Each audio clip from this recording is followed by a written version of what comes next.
I made this one very strong. Oh. Hello, it is Rhiannon and it is also 2025. And because January is a gigless month for me, I thought that I should probably just have a look at the festival circuits for 2025 and see what the best festival of 2025 is going to be. Alright, so let's start with Wacken 2025s, and it's not that I'm disappointed in the lineup, it's just I'm not overly excited by the lineup, and I'll get into that in a little bit. But for Wacken 2025, for the headliners, there was Machine Head. Saw them at Hellfest 2024 a couple of months ago. They were pretty good, they were a good headliner. I feel like once you've seen them once, unless you're a super big Machine Head fan, you've kind of seen them every time. And then there's also Papa Roach. They also played Hellfest 2024. I'm not as big into them as I would have been when I was maybe 9 years old. But then we have Gojira, and they haven't played Wacken in quite a while, I don't think. They were actually a really big one. I've seen Gojira on a whole lot of festival lineups this year, and it's good because I get to take them off my list of bands that I haven't seen that I want to see, so. Oh, Apocalyptica. That's another really good one. I saw Apocalyptica at Wacken 2017. They did a full Metallica set. They were really good live. Like, I had heard of Apocalyptica before, but I never really fully got into them. And then whenever I saw them in 2017, we also have Saxon, Dimmu I hope I say that right. Ministry, who are also on a few lineups I have noticed. Oh, Obituary. Oh, one of my favourite bands. Old school death metal, top tier. Decapitated, Destruction, that's a nice pull. Angel Witch, very impressive, and Midnight, would love to see Midnight live. Am I just getting disappointed with the headliners because they're repetitive? Probably. And that's kind of the same for every festival at the minute, because I'm not as impressed with the headliners. A lot of other people as well that go to festivals every year are probably not as impressed with the headliners, but I feel like we haven't had anything different in a good while. So I feel like one of these big boys needs to really pull one out of the bag for 2026, because I would like to be wowed. Now, let's go into Hellfest's 2025 lineup. This one's quite good, but I still have some issues with the headliners. So the four main headliners are Korn. Love Korn. Love Korn. Muse, it's definitely strange. Kind of like Foo Fighters closing out the 2024 Hellfest, which was also very strange. Not bad, strange, but Muse aren't closing out the festival. Then we have Scorpions. Who doesn't like a bit of the Scorpions? But closing out the festival is none other than Linkin Park. I was a fan whenever I was younger. I was a fan of Chester. I liked Linkin Park many years ago, and I just feel like they're a very sorry excuse to be closing a festival like Hellfest, especially with the new lineup that they've got going that kind of feels like a sham, because it's not really Linkin Park anymore. I would be happy enough with the band continuing, maybe under a different name, you know, starting a new band and not really ruining the legacy of Linkin Park. But I feel like Linkin Park are not the band to be closing out that festival. That is such a strange choice to me. I don't even feel like they should be one of the big four headliners there. Like, there are better bands on the lineup for Hellfest 2025. So I don't know why they're up there. Maybe with Chester on vocals, yeah, I could see Linkin Park absolutely closing out Hellfest, but it's just, I don't know, it's kind of something bitter maybe, because you can't replace that man. So following on from that, this is a problem. We have some really good bands on this list. We have Airborne, The Who, Skindred, Electric Cowboy. We have Judas Priest. Judas Priest could have closed out Hellfest 2025. Just gonna leave that there. Sex Pistols, Pentagram. Ooh, that's such a good one. Mental Cruelty. We also have Exodus and Tankard and Nervosa. One that I saw immediately. Oh, I got so excited, like, just seeing this on any lineup, and I was hoping that we're going to come up on every lineup, but this might just be a Hellfest 24 thing. Oh my god, why am I saying 2024? We're in 2025 now. Blood, Fire, Death, Bathory tribute. That would be absolutely unreal. I would kill to be there. And so I'll tell you all what festival I picked at the end of the video and for the reasons that I did pick the festival that I picked. But the Bathory tribute are not playing the one that I picked. And I'm so devastated about it. We also had Spectral Wound. Oh, so good. And then the last one that I was so happy to see, Death Clock. Anybody that knows me knows I love Metalocalypse, I love Death Clock. I embody Murderface, in case you needed to know what I was like as a person. Alright, and then we have Graspop 2025. This one's quite different, but different in a good way. I like this one. I like this one a lot actually. There are definitely, you know, different repeat bands that are on all three of these bills, or two of the bills. But I feel like we have a bit of a different vibe for Graspop, and it's shaping up to be a pretty good one. So we have Iron Maiden as one of the headliners, and I know they've been done to death as a headliner, but I think we can agree they do put on a good show. It's just, I would definitely give them a miss for another band if they were clashing, just because I have seen Iron Maiden so many times.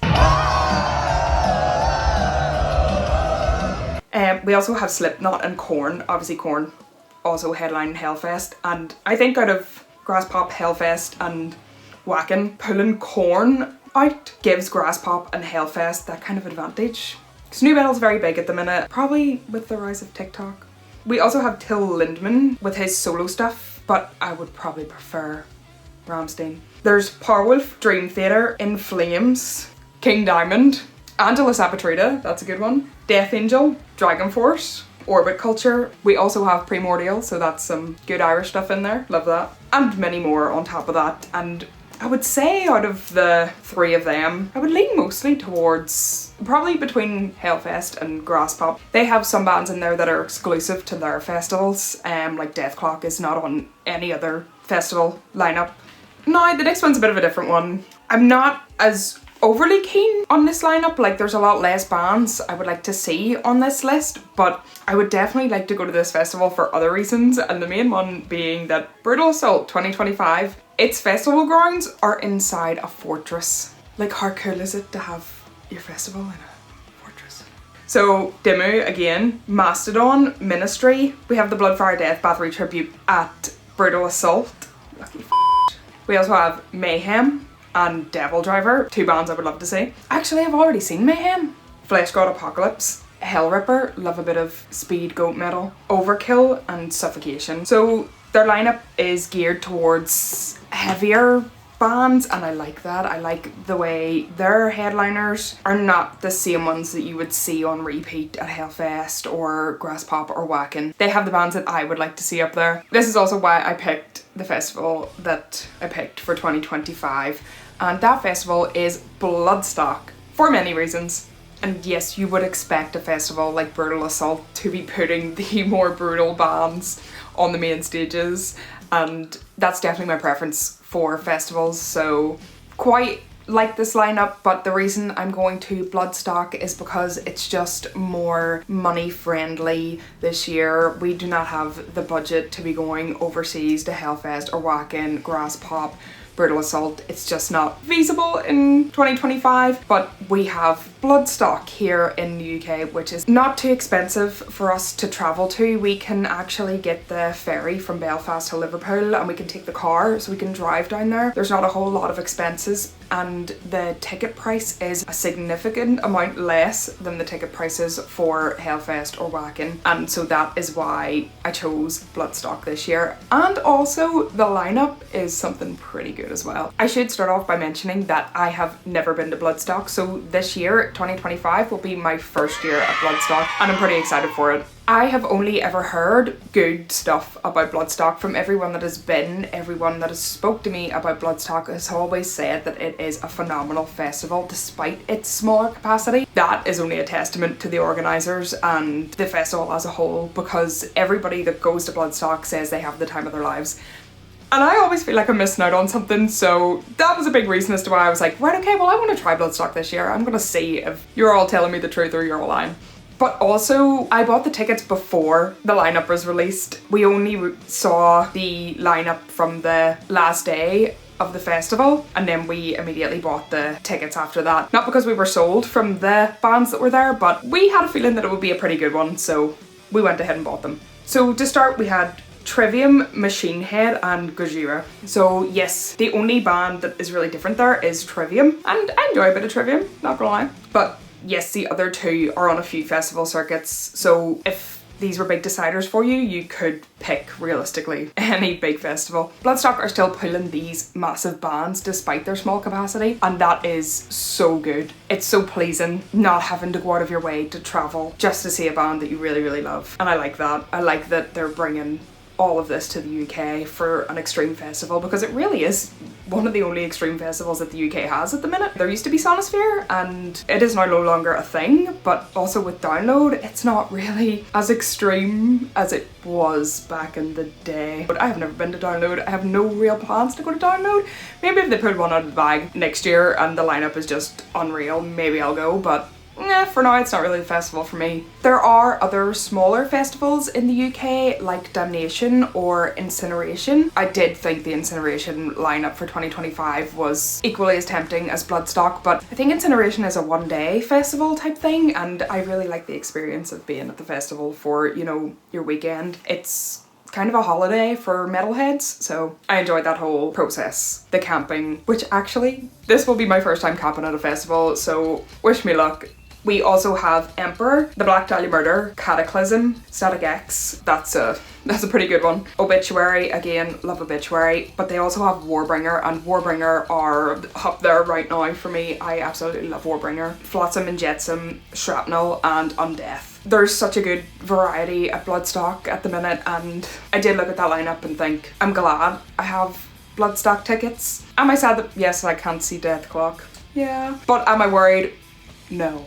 I think Bloodstock was the choice for 2025, for us personally anyway. It would be nice being able to actually have the money to get to America because, you know, like Maryland Death Fest, 70,000 tons of metal. Then there's also Full Metal Holiday, Tolminator. There are so many other festivals that you could have a look at. These were just kind of the main considerations for me because they are close enough to travel to and maybe a little more budget friendly than, you know, traveling. So for anyone going to a festival in 2025, I hope you have the best time. Enjoy it, drink too much, because I know I will be. And if you enjoyed this video, don't forget to like, comment and subscribe. And hopefully I will see you in the next one.